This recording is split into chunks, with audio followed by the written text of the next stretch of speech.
جو اسلامی نقطۂ نظر سے نظام مصطفیٰ جو ہمیں بتاتا ہے جی کہ تجارت ہم کیسے کریں، بزنس کیسے کریں، اگر آج بھی اسی نقطۂ نظام مصطفیٰ کو نافذ کر دیا جائے تو میں سمجھتا ہوں کہ مہنگائی کا خاتمہ ہو جائے گا۔ حضرت آج کے دور میں آپ کے خیال میں سب سے بڑا مسئلہ کیا ہے؟ مہنگائی ہے، بے روزگاری ہے یا تعلیم؟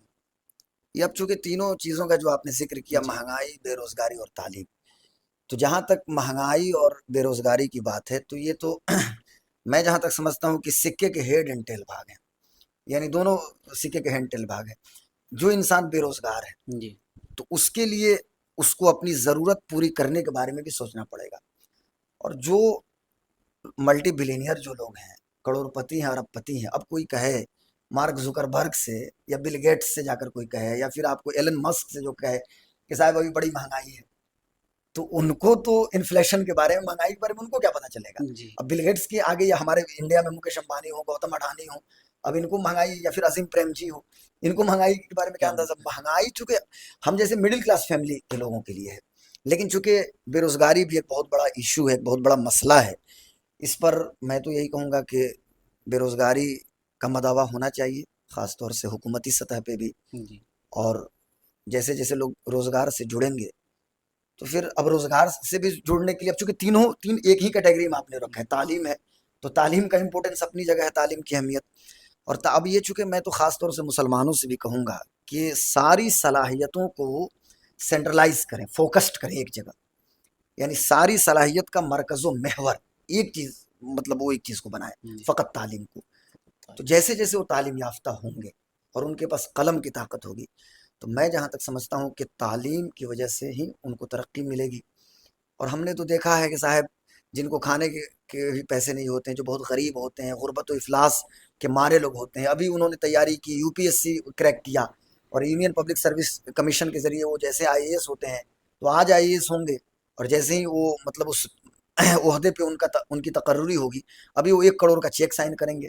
چونکہ ان کے انڈر میں سب کچھ ہوتا ہے، بحیثیت ڈی ایم جب ہوتے ہیں یا ڈی ڈی سی ہوتے ہیں، ڈپٹی ڈیولپمنٹ کمشنر ایک عہدہ ہوتا ہے، وہ بھی آئی اے ایس لوگ ہی ہوتے ہیں عام طور سے، جی تو اس کے ذریعے، تو اس لیے میں کہوں گا کہ تعلیم پہ فوکس کرنا ہوگا۔ جب ہم تعلیم بھی ایک، آپ نے کیا تعلیم مسئلہ کے بارے میں پوچھا تھا آپ نے، جی بے روزگاری بھی ایک مسئلہ ہے، مہنگائی بھی اپنے جگہ ایک مسئلہ ہے، لیکن اب ان دونوں مسئلہ سے نجات کیسے آپ حاصل کریں گے؟ تو ظاہر سی بات ہے تعلیم کے ذریعے تعلیم حاصل کریں، پر بے روزگاری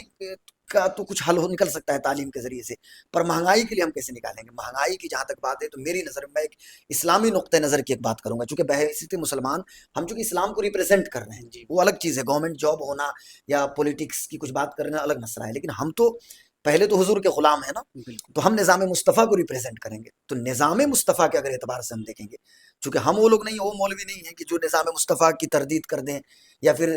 حکومت وہ سطح کے سیاحسن پہ بیٹھے ہوئے لوگوں کے چاٹوکار بن جائیں، اور ان کی ایک ہوتا ہے چاٹوکار اور ایک ہوتا ہے چاٹوکاریتا کی پراکاشٹھا پہ پہنچنا، تو ہمارے کچھ مولوی چاٹوکاریتا کی پراکاشٹھا پہ جب پہنچتے ہیں، چونکہ جی یہ ہندی میں تھوڑا سا جی جی استعمال کر لے رہا ہوں، اس کے لیے معذرت چاہتا ہوں، تو جب وہ حکومت کی دلالی میں سوئٹزرلینڈ جاتے ہیں، کچھ جی دنوں پہلے کی بات، ایک مولوی پہنچے تو انہوں نے کہہ دیا ایک سرے سے ایک لخت، انہوں نے کہا کہ ہم نظام مصطفیٰ کا کنڈم کرتے ہیں، تردید کرتے ہیں۔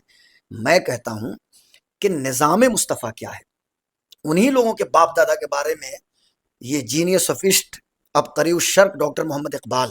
رحمۃ اللہ علیہ، میں ان کو رحمۃ اللہ علیہ کہتا ہوں، ہو سکتا ہے کہ پوڈ کاسٹ سننے کے بعد کچھ لوگ مجھ پر بھی یہ مطلب انگلی اٹھا سکتے ہیں یا کچھ تنقید بھی کریں گے کہ انہوں نے اقبال کو رحمۃ اللہ علیہ کیوں کہا، لیکن میں کہتا ہوں یہ میرا پوائنٹ آف ویو ہو سکتا ہے۔ حضرت حکیم الامت ڈاکٹر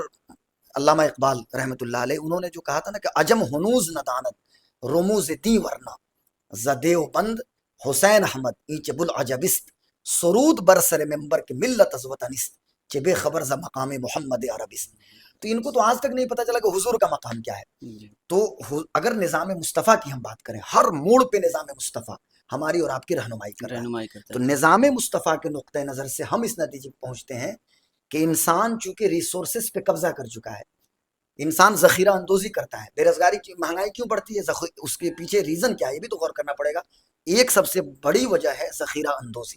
ہمارا جو سرمایہ دار طبقہ ہے یا جو تجار ہیں، جو تجارت کرنے والے لوگ ہیں، یہ سب ذخیرہ اندوزی کرتے ہیں، تو جیسے جیسے یہ سامان کو مارکیٹ میں روک کے رکھیں گے، بلیک مارکیٹنگ کریں گے، تو ظاہر سی بات ہے مہنگائی بڑھے گی۔ جی تو اب نظام مصطفیٰ کیا کہتا ہے؟ نظام مصطفیٰ یہ کہتا ہے کہ سب سے زیادہ فوکسڈ یہ کیا گیا کہ بے اور شرا کے مسئلہ پر سب سے زیادہ فوکس کیا گیا. یہ سمجھ، میں کوئی مفتی نہیں ہوں لیکن میں جی بتا رہا ہوں یہاں پہ کہ یہ ہدایہ اولین اور آخرین کیوں ہم پڑھتے ہیں یا پڑھانے کی بات کرتے ہیں. حضرت عمر بن خطاب سے کوئی جا کے پوچھے، یہ دعائے مصطفیٰ، طلب مصطفیٰ، مراد مصطفیٰ، یار مزار مصطفیٰ ہیں فاروق اعظم. میں چونکہ یہاں تقریر نہیں کر رہا، یہ پوڈ کاسٹ ہے، لیکن چونکہ اب ظاہر سی بات ہے ہمارا جی بیک گراؤنڈ وہی ہے، خطابت بھی گھٹی میں ہے، تو میں نے ابھی اس کے بارے میں بھی میں بتاؤں گا کہ جی خطابت کا آغاز کہاں سے ہوا جی تھا. لیکن حضرت فاروق اعظم تو درہ لے کے مارکیٹ میں گھومتے تھے، اور جس کو تجارت کے مسئلے کا علم نہیں ہوتا تھا اس کو درہ مار، عمر کا درہ اس کے اوپر پڑتا تھا. بھائی تم کو تجارت کا بے اور شرا کا مسئلہ تمہیں نہیں پتا ہے؟ بائے کے کو علم ہونا چاہیے، مشتری کو علم ہونا چاہیے، اسے سمن کے بارے میں جاننا چاہیے. تو جو اسلامی نقطۂ نظر سے نظام مصطفیٰ جو ہمیں بتاتا ہے جی کہ تجارت ہم کیسے کریں، بزنس کیسے کریں، اگر آج بھی اسی نقطۂ نظام مصطفیٰ کو نافذ کر دیا جائے تو میں سمجھتا ہوں کہ مہنگائی کا خاتمہ ہو جائے گا. مہنگائی کا خاتمہ، مہنگائی کے خاتمے کی ایک ہی صورت ہے کہ نظام مصطفیٰ میں بتائے ہوئے جو بیع و شراء کے اصول ہیں، جو خرید و فروخت کے جو طریقے ہیں ہمارے اسلامی نظام میں، اس نظام کو اگر مارکیٹ میں نافذ کر دیا جائے تو کہیں سے کوئی مہنگائی نہیں رہے گی. اور جہاں تک بے روزگاری کی بات ہے تو اس میں بھی نظام مصطفیٰ جی ہماری رہنمائی کر رہا ہے. تعلیم میں بھی نظام مصطفیٰ. اب ایک طرف ہمارے یہاں تعلیم کا کون سا نظام ہے انڈیا میں؟ لارڈ مسٹر میکالے نے جو تعلیم کا نظام دیا،